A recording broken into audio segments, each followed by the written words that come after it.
Hello, magandang hapon po sa inyong lahat, mga nanay at tatay. Nandito po ako para tatalakayin natin yung halaman na bila-bila.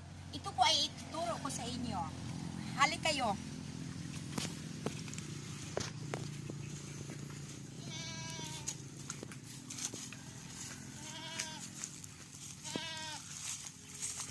Ito po ay ang bila-bila.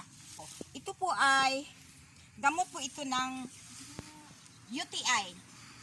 Yung UTI nga mayroon pong kanang halo na dugo, pwede po ito gagamitin. Ito po.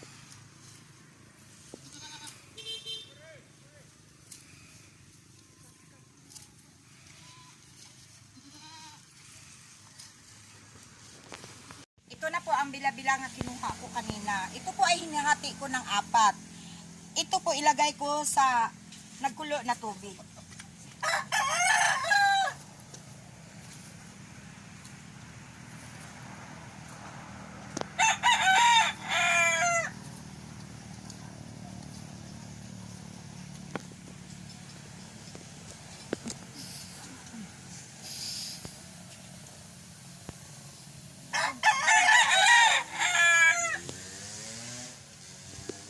After 5 minutes po, kunin natin to.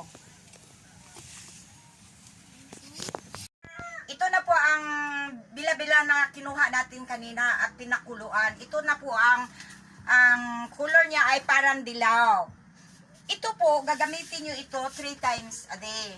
O pwede po siya ninyo ihinubig. Ito po ay cleansing po. So makatulong po sa inyo kapag may naramdaman po kayo ng UTI. Ito pong UTI po, masakit yung balakang ninyo masakit po, at yung tiil ninyo ay mamamanhid. Ito po ay UTI. Ito po, pwede po ito sa lagnat ng tao at sa kabata.